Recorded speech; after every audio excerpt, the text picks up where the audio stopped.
오늘 추수감사 예배를 드리며 우리 온 마음과 정성과 뜻을 다하여 하나님을 찬양하는 거룩한 예배가 되기를 축복합니다. 한 해 동안 우리에게 주신 하나님께서 주신 은혜들을 하나하나 헤어보며 감사가 넘치는 복된 예배가 되기를 원합니다. 전 세계에 존경을 받는 남아공의 대통령 만델라가 있습니다. 그는 남아공의 최초의 흑인 대통령이자 흑인 인권 운동가였습니다. 그는 인종차별을 철폐하기 위해서 싸우다가 종신형을 받고 27년간 감옥에서 복역했습니다. 그가 추록했을 때 많은 사람들은 그가 감옥 생활 가운데 연약하고 힘이 없고 거의 병으로 인하여서 많이 힘들을 거라고 생각했습니다. 그런데 그의 나이가 70세가 넘었음에도 불구하고 그는 아주 건강하고 씩씩한 모습으로 걸어 나왔습니다. 기자들이 물었습니다. 보통 사람들은 한 5년 정도만 감옥 생활을 해도 힘들고 어렵고 많이 아파하는데 어떻게 당신은 그렇게 건강할 수 있습니까? 27년간이나 감옥 생활을 했는데 어떻게 그렇게 건강해요? 그러자 만델라 대통령은 이렇게 답합니다. 나는 감옥에서 항상 하나님께 감사했습니다. 하늘을 보고 감사하고 땅을 보고 감사하고 물을 마시며 감사하고 음식을 먹으며 감사하고 강제 노동을 하면서 감사하고 늘 감사했습니다. 이 감사가 나를 건강하게 하였습니다. 어떤 환경과 상황에서도 만족하고 범사에 감사할 수 있었다는 것입니다. 그 후 만델라는 대통령에 당선되었고 노벨 평화상까지 받게 되었습니다. 골로새 교회에 편지를 보내고 있는 바울의 상황은 어땠을까요? 그는 지금 로마 감옥에 있습니다. 그런데 그는 감사와 찬양이 넘쳐납니다. 옥중에서 썼던 서신서들을 보면 그 서신서들의 첫 서두가 감사합니다. 그리고 그의 서신서의 내용에 줄줄이 감사, 찬양이 끊이지 않습니다. 동시대에 쓴 빌립보서를 보면 기쁨의 편지라고 이야기하는데요. 그는 어려운 상황과 힘듦 속에서도 기쁨과 감사가 넘쳐났습니다. 그러면 바울이 왜 이렇게 상황과 환경을 뛰어넘는 기쁨과 감사로 살아갈 수 있었을까요? 오늘 말씀을 살펴보면서 시험 많고 어려움 많은 이 시대 속에서 우리도 바울과 같이 기쁨과 감사가 넘치는 삶이 되기를 축복합니다.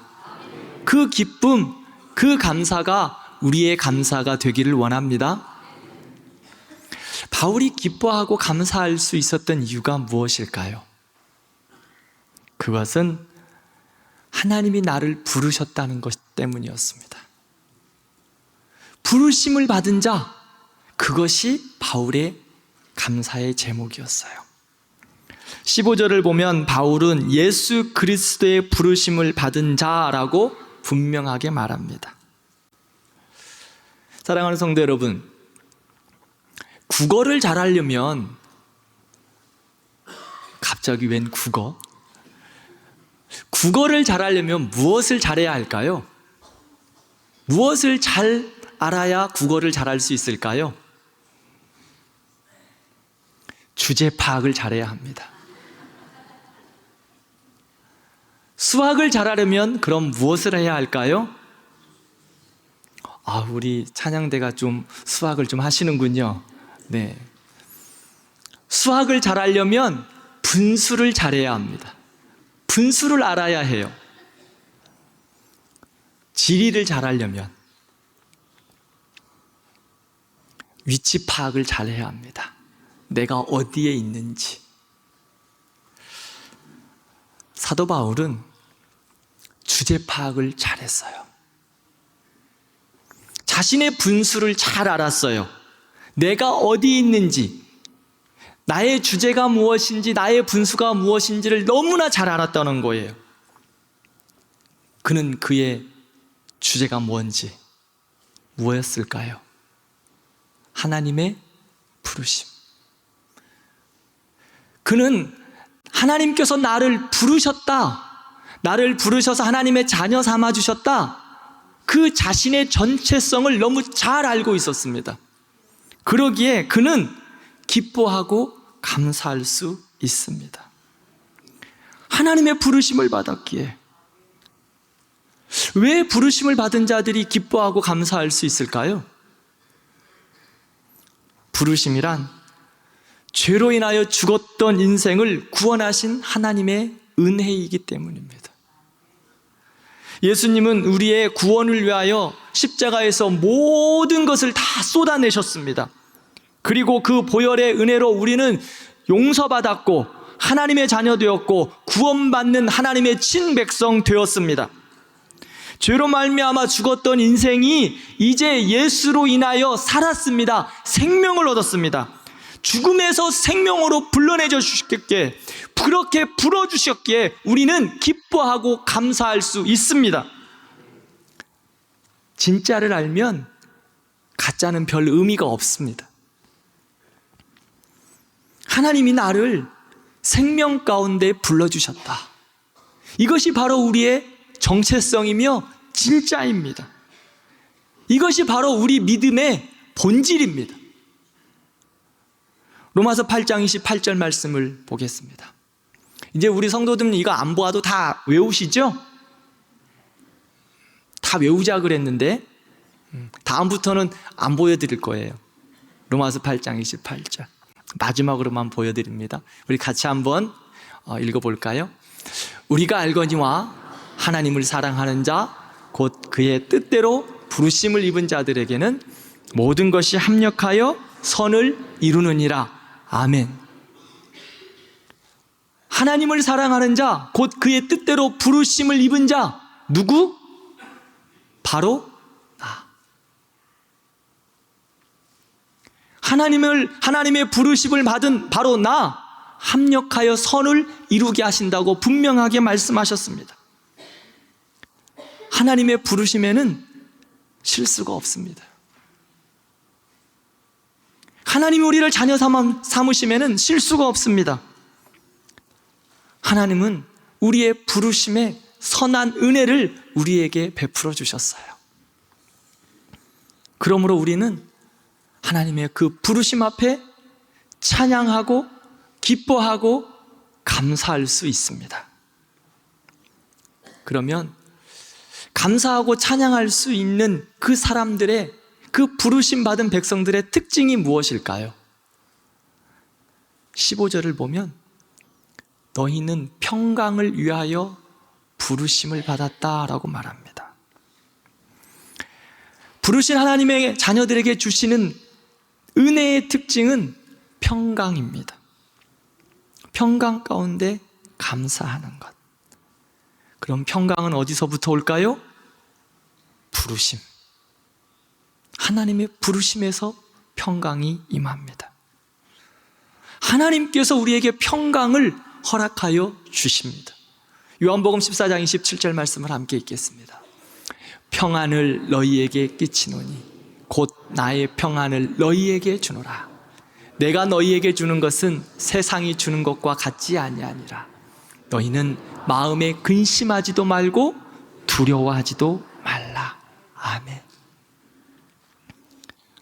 평안을 오늘 본문에서는 그리스도의 평강이라고 말씀하고 있습니다. 예수님께서 평강을 우리에게 은혜로 선물로 주셨습니다. 다시 말하면 세상 사람들이 보편적으로 누리는 그러한 평강이 아니라 세상 사람들이 알 수도 없고 세상 사람들이 줄 수도 없고 세상이 깨닫지도 못한 하늘의 평강, 그 은혜와 평강을 우리에게 함께하여 주시고 선물로 주셨습니다. 사도행전 27장을 보면 사도 바울이 로마로 압송되어 가게 되었습니다. 백부장의 사도 바울이 이야기했어요. 큰 광풍이 일 거니까 조금 이곳에서 머물다가 그 광풍이 끝나면 가자. 그런데 백부장이 선주들과 선원들의 말을 듣고 출항을 합니다. 그런데 얼마 지나지 않아서 유라굴라라는 큰 광풍을 만납니다. 여러 날 동안 그 광풍으로 인하여 모든 사람들이 고난을 당합니다. 배에 있는 것들을 다 집어 던지고 살기 위해서 안간힘을 씁니다. 그런데요, 그 풍랑이 얼마나 심했든지 오늘 성경을 보면 그들이 산 소망이 없었다라고 말합니다. 이제는 그냥 포기한 거예요. 죽었구나. 그런데 그날 밤 하나님의 사자가 바울에게 나타나 말합니다. 두려워 말고 안심하라. 내가 가이사 앞에 서야 하기 때문이다. 바울이 하나님의 말씀을 듣고 하나님의 사자의 말씀을 듣고 배 안에 있는 모든 사람들에게 다음날 아침에 이야기합니다. 두려워 말고 안심하라. 여러분들의 생명은 하나도 손상되지 않을 것이다. 바울이 하나님이 주시는 평강 가운데 안심하라라고 선포하였습니다. 하나님이 주시는 평강 가운데. 사랑하는 성도 여러분, 세상은 어렵고 두렵고 환난입니다. 그러나 그 안에 하나님의 백성들이 그 부르심 가운데 하나님의 평강 가운데 평강을 선포하는 겁니다. 이 평강을 사도 바울은 안심이라고 고백합니다. 안심하라. 그리고 사도 바울은 뭐 한 줄 아십니까? 밥 먹었습니다. 그냥 말만 한 게 아닙니다. 그리스도의 평강이 내 안에 충만하고 세상을 향하여 평강하라, 안심하라 고백한 이후에 사도 바울은 그 평안 가운데서 밥 먹었어요. 우리 사랑하는 성도님들에게도 이런 그리스도의 평강이 충만하기를 기도합니다. 그 평강은, 그 안심은 나로부터 시작해서 계속해서 확장되는 겁니다. 사도 바울이 그 배에 있는 많은 사람들에게 안심을 선포해요. 그럴 때 그들도 함께 평강 가운데 밥을 먹어요. 하나님의 부르심 가운데 하나님이 우리에게 은혜로 선물로 주신 평강, 그 평강이 여러분들의 가정 가운데 그대로 전달되기를 바랍니다. 그 평강이 우리 교회 가운데 넘치기를 바랍니다. 그 평강이 여러분들이 서 계시는 곳, 여기 여러분들이 봉사하시는 곳, 여러분들이 사역하고 일하시는 곳에 그대로 전달되기를 바랍니다. 가나안 농군학교를 설립했던 김용기 장로님은 나라와 민족의 그 어려움 가운데 가나안 농군학교를 설립하며 그는 이렇게 기도합니다. 조국이여 안심하라. 조국이여 안심하라. 왜 그는 그 어려움 가운데 모든 것이 황폐화되어 버린 이 나라 가운데 조국이여 안심하라라고 선포할 수 있었겠습니까?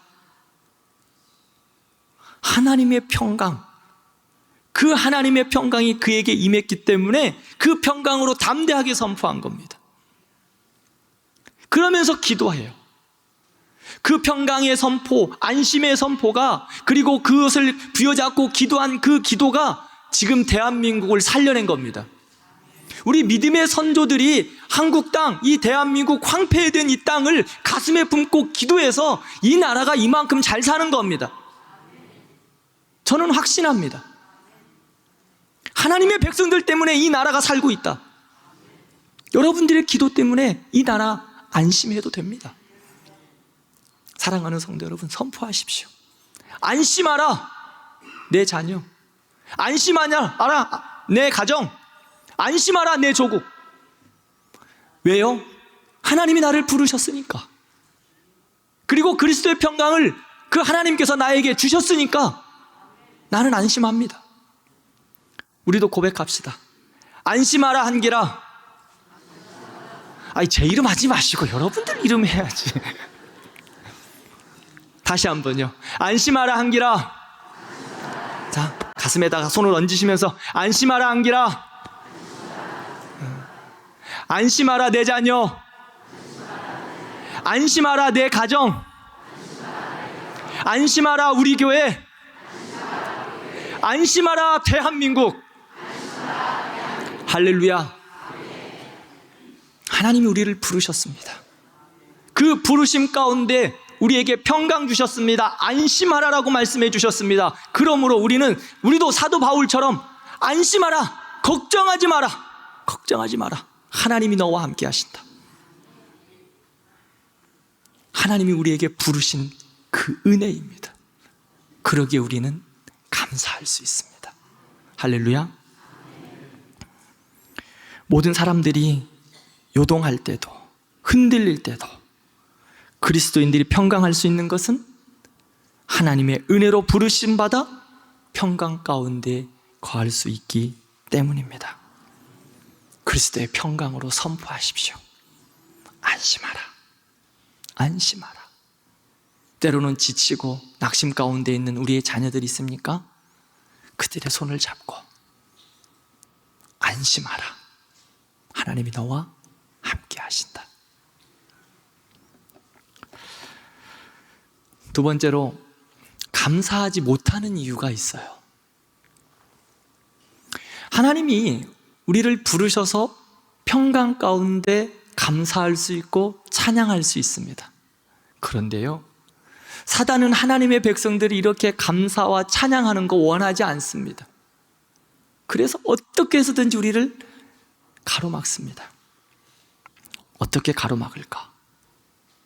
16절을 보면 그리스도의 말씀이 너희 속에 풍성히 거하여 모든 지혜로 피차 가르치며 권면하고 시와 찬송과 신령한 노래를 부르며 감사하는 마음으로 하나님을 찬양한다 라고 말씀합니다. 근데 반면 시와 찬송과 신령한 노래로 하나님 앞에 부르며 감사할 수 없게 하는 이유가 뭘까요? 그리스도의 말씀이 우리 안에 없으면 감사하지 못합니다. 그리스도의 말씀이 우리 안에 없으면 찬양하지 못합니다. 그러기에 사단은 우리가 그리스도의 말씀 안에 머무는 것, 하나님의 말씀을 읽고 듣고 묵상하고 예배하는 것 방해합니다. 그러면 잘 될 줄 알았는데 감사를 잃어버린다는 거예요. 찬양을 잃어버려요. 하나님의 말씀을 떠나서 내가 아무리 애쓰고 수고해도 감사의 제목을 찾지 못한다는 겁니다. 그리스도의 말씀을 떠나면 감사하지 못해요. 그래서 골로새서 3장 16절과 17절, 에베소서 5장 18절과 19절 말씀은 병행 구절이에요. 에베소서 5장 18절 19절 말씀을 보면 오직 성령으로 충만함을 받으라, 시와 찬송과 신령한 노래들로 서로 화답하며 너희의 마음으로 주께 노래하며 찬송하며 라고 말합니다. 골로새서 말씀과 에베소서 말씀 두 말씀은 비슷한데 하나의 차이가 있습니다. 뭐였죠? 그리스도의 말씀이 너희 속에 풍성히 거하여, 이것이 오직 성령으로 충만을 받으라 바뀌어졌습니다. 즉 말씀으로 충만한 것, 말씀 안에 머무는 것이 성령 충만입니다. 말씀 안에 충만해야 성령으로 충만해서 하나님을 찬양하고 예배하고 감사할 수 있다는 겁니다. 말씀의 충만, 성령의 충만, 그 안에서 평강과 감사가 넘치는 겁니다. 사랑하는 성도 여러분, 그러므로 하나님의 말씀이 풍성히 우리 안에 거하도록 말씀을 열심히 읽으세요. 말씀을 열심히 들으세요. 그리고 말씀을 열심히 묵상하세요. 그리고 예배하세요. 그러면 성령에 충만합니다. 감사와 찬양이 끊이지 않습니다. 말씀이 없으면 감사도 잃어버려요. 찬양도 잃어버려요. 그러므로 말씀 안에 풍성히 가하여 늘 그렇게 하나님 앞에 예배하는 거룩한 성도들 되기를 바랍니다. 더 바라기는 그 말씀 앞에 충만히 거하고 또 신령한 노래로 하나님을 찬양한다 그래요. 말씀이 있으면 찬양하게 되어 있어요. 사랑하는 우리 성도님들이 하나님의 은혜 가운데, 부르심 가운데, 그 은혜와 기쁨 가운데 마음을 다하여, 힘을 다하여 하나님을 높이고 찬양하는 그러한 삶이 되기를 축복합니다. 온 마음을 다하여 찬송하세요. 신령한 은혜를 따라 찬송하시기를 바랍니다. 큰 소리로 찬송하시길 바랍니다. 우리 성도들의 찬양이 정말 하늘을 울리고 땅을 진동했으면 좋겠어요. 하나님이 우리를 그렇게 부르셨는데 왜 찬송하지 않는지, 왜 입을 닫고 사는지 모르겠어요. 사랑하는 성도들이 큰 소리로 찬양해서 옆집 사람들이 저 집 뭔 일 있나 봐, 한번 가봐, 응? 큰 소리로 찬양해서 좀 층간소음 좀 조용히 해달라고 전화를 했으면 좋겠어요. 이런 전화를 좀 받으시면 좋겠어요. 응? 천국 가면 뭐 할까요, 여러분? 응? 여러분 천국 가면 뭐 하실까요? 정말요? 계시록 4장을 보면 천상의 24장로들이 하나님의 영광과 존귀와 위엄을 찬양한다고 말하고 있습니다. 그런 거 보면 천국에서는 하나님을 그렇게 그의 영광과 존귀와 위엄을 계속 찬양하는 것 같아요. 천상의 장로들이 하나님을 찬양하고 있대요. 우리도 천국 가면 그럼 뭐 할까요? 찬양해야죠. 그러면 천국에서만 왜 찬양합니까? 왜 이곳에서는 못할까요? 우리 대광교회는 제가 뭐라 그랬습니까?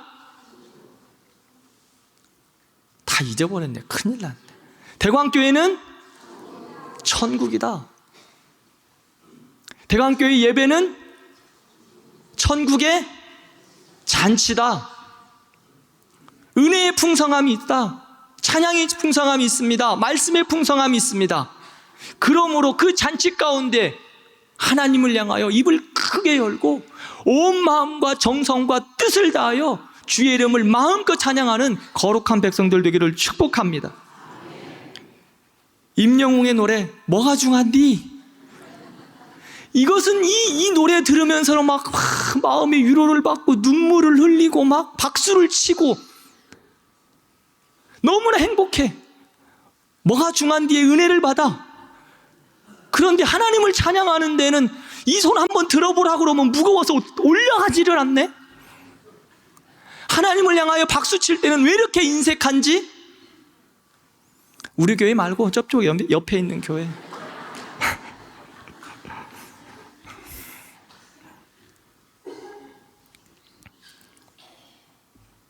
신령한 노래로 하나님을 그 뜨겁게 찬양하고 온 마음 다해 찬양하는 우리 대광교회 성도들 되기를 축복합니다.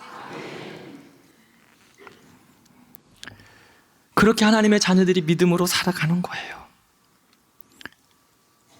그렇게 하나님이 우리를 부르셔서 은혜 주셨기에 하나님 앞에 그렇게 영광 돌리는 거예요. 시편 116편을 보면 여호와께서 내게 주신 모든 은혜를 무엇으로 보답할까? 여호와께서 내게 주신 은혜를 무엇으로 보답할까? 사랑하는 성도 여러분, 우리에게 주신 하나님의 은혜, 그 부르심의 은혜, 삶의 은혜 무엇으로 보답하시겠습니까? 하나님이 우리에게 모든 것을 허락하여 주셨습니다. 우리의 삶도, 건강도, 물질도, 우리의 자녀들도, 우리의 모든 것이 다 주님의 것입니다. 그러면 무엇으로 보답할까? 여러분들 무엇으로 보답하겠습니까? 무엇으로 보답하시겠습니까? 하나님이 그 주신 그 모든 것들, 나의 재물 그거 조금 드린다고 하나님이 뭐 많이 기뻐하실까? 뭐 때를 따라 하나님이 우리에게 주시는 모든 것들 다 드려야 되니까 기뻐하시겠죠. 그러나 하나님 앞에 우리의 온 마음과 정성과 뜻을 다하여 나의 모든 것을 다하여 하나님 앞에 올려드리는 그러한 은혜가 우리에게 있기를 바랍니다. 찬양으로 올려드리고 감사로 올려드리고 기쁨으로 올려드리고 우리의 물질도 올려드리고 우리의 삶도 주께 올려드리는 겁니다. 17절 말씀을 보면 무엇을 하든지 말에나 일에나 다 주 예수의 이름으로 하고 그를 힘입어 하나님 아버지께 감사하라. 무엇으로 보답할까? 우리의 온 마음과 정성과 말에나 일에나 모든 것을 예수 그리스도의 이름으로 하나님 앞에 감사하라고 말씀하고 있습니다.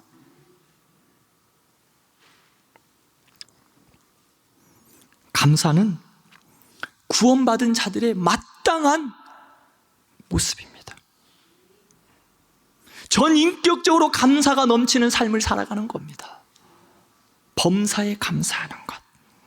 감사는 믿음의 표현입니다. 당연한 것입니다. 당연한 것. 우리의 모습이 부족하여도 감사를 잉태한 자는 감사를 낳고 풍족하여도 불평을 잉태한 자는 불평을 낳습니다. 아무리 많아도 불평 가운데 나간 자 만족함이 없어요. 감사는요, 소유의 크기가 아니라 믿음의 크기입니다. 우리 성도들이, 저는 믿음의 용량이 정말 하늘만큼 땅만큼 커지기를 기도합니다. 우리 성도들의 감사의 크기가 하늘만큼 땅만큼 커졌으면 좋겠어요. 그게 믿음의 용량이에요. 믿음의 크기예요. 우리 아이들한테 초등학교 애들은 요즘 그런 이야기 하면 유치하다고 할 수 있겠죠. 유치원 아이들한테 할아버지가, 엄마 아빠가 아빠 얼만큼 사랑해? 할아버지 얼만큼 사랑해? 그럼 뭐라고 대답해 주나요? 아이고 잘하시네요. 하늘만큼 땅만큼. 그럼 어떠세요? 행복하시죠? 생각만 해도 지금 좋아갖고 그냥 입꼬리가 하늘만큼 올라가시는데, 아빠 얼만큼 사랑해? 하늘만큼 땅만큼. 최고의 표현이죠. 그 아이가 할 수 있는 최고의 표현. 사랑하는 성도 여러분, 우리의 믿음의 용량도 그렇게 하늘만큼 땅만큼 커지기를 축복합니다. 사랑하는 성도 여러분, 여러분들의 믿음의 용량이 얼만큼 커지기를 원하세요?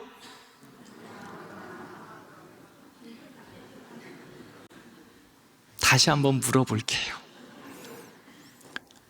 여러분들의 믿음의 용량이 얼마만큼 커지기를 원하세요? 하늘만큼 땅만큼. 하나님이 우리를 보시면서 기뻐하지 않으실까요? 인생들도 자녀들이 아빠 하늘만큼 땅만큼 사랑해. 행복해가지고 오늘도 입꼬리가 여기까지 올라가셨잖아. 생각만 해도 기쁜데, 우리가 하나님을 향하여 우리의 인생의 최고의 표현, 하늘만큼 땅만큼 그 앞에 감사하고 찬양하고 예배해야 되지 않을까요? 우리도 하나님 앞에 하늘만큼 땅만큼 그렇게 하나님 앞에 감사하는 믿음의 사람 되기를 축복합니다. 말씀을 맺겠습니다.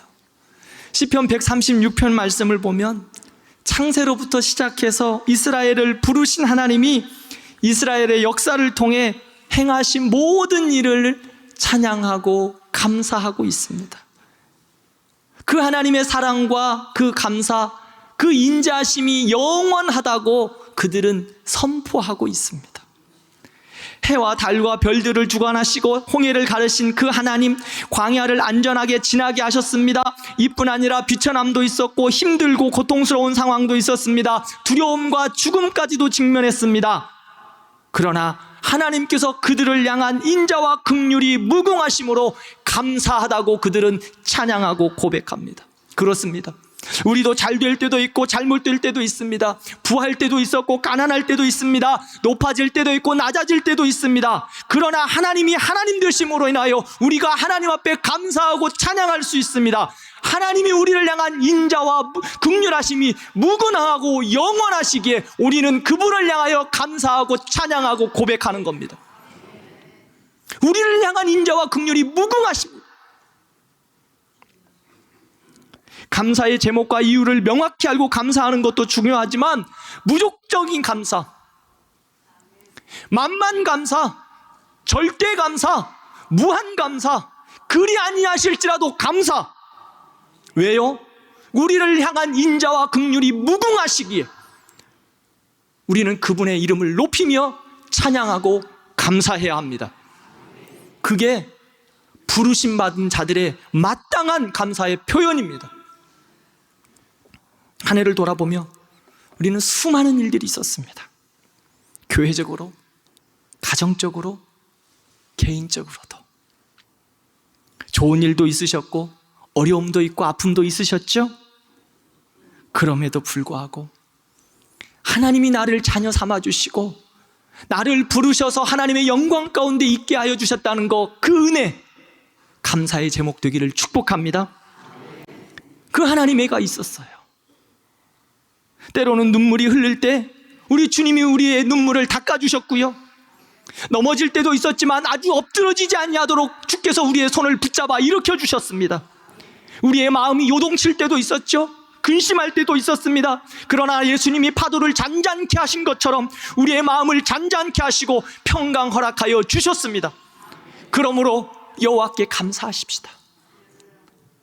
은혜 주심에 감사하십시다. 하늘만큼 땅만큼 하나님 앞에 감사하십시다. 하늘을 두루마리 삼고 바다를 먹물 삼아도 그 하나님께서 우리에게 베풀어 주신 사랑과 그 긍휼하심과 인자하심, 그 감사의 것들을 우리는 다 기록할 수 없습니다. 그만큼 우리에게 많은 사랑과 은혜와 축복을 허락하여 주셨습니다. 그러므로 우리의 입술의 고백은 감사입니다. 하나님, 하늘만큼 땅만큼 사랑합니다. 하늘만큼 땅만큼 감사합니다. 내가 할 수 있는 그 모든 것, 내가 할 수 있는 가장 최고의 표현, 내가 가장 드릴 수 있는 나의 모든 정성, 나의 모든 물질, 나의 모든 헌신 다 드려서 하나님 감사하고 영광을 올려 드립니다. 이것이 우리의 믿음의 고백이며 감사의 제목입니다. 할렐루야.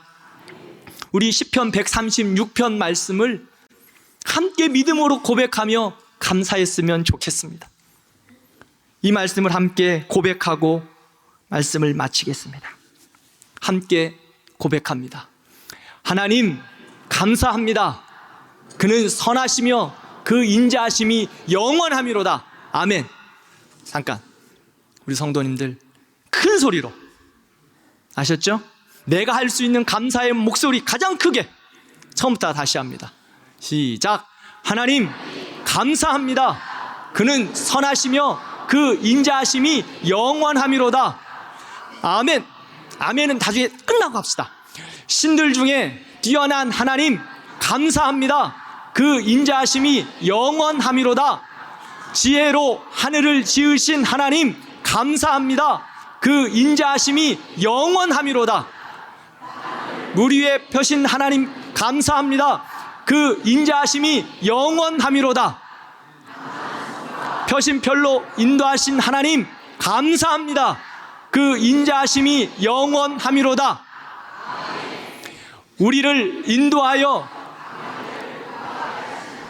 감사합니다. 그 인자하심이 영원함이로다. 우리에게 기업을 주신 하나님 감사합니다. 그 인자하심이 영원함이로다. 우리의 연약함을 기억해 주신 하나님 감사합니다. 그 인자하심이 영원함이로다. 우리에게 일용할 양식을 주시는 하나님 감사합니다. 그 인자하심이 영원함이로다. 하늘의 하나님 감사합니다. 그 인자하심이 영원함이로다. 할렐루야.